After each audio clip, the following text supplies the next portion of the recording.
عالم یاد رکھیں کہ ایک دعا ہے برائے حفظ، وہ دلائل النبوہ للبیہقی میں بھی ہے، اور آج کل چھوٹے چھوٹے فضائل قرآن کے جو رسالے ہیں ان کے پیچھے بھی بزرگوں نے چھاپ دی ہے۔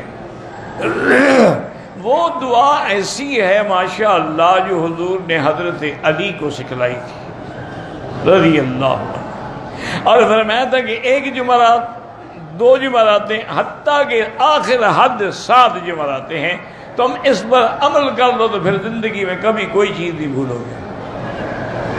حضرت علی فرماتے ہیں کہ میں نے تو صرف 3 راتیں پڑھی، اور اس کے بعد سے لے کر آج تک میں کوئی ایک لفظ بھی نہیں بھولا۔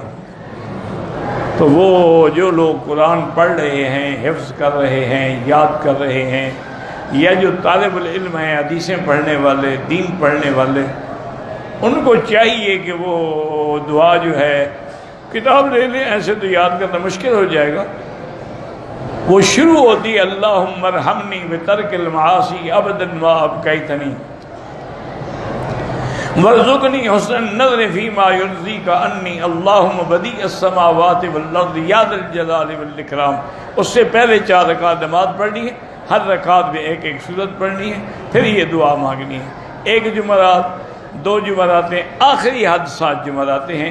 تو جو عمل کر لیتے ہیں نا جی، ہمارے ہاں تو مدرسوں میں پہلے اہتمام تھا، جو تحفیظ القرآن کے مدرسے تھے نا، تو استاد سب بچوں کو پہلے یہ دعا پڑھا، جمعرات 7 بیٹھ جاتے تھے، اور پھر 2 3 بچے کھڑے کر کے وہ منزل پڑھ لیتے، پھر دعا پڑھاتے تھے۔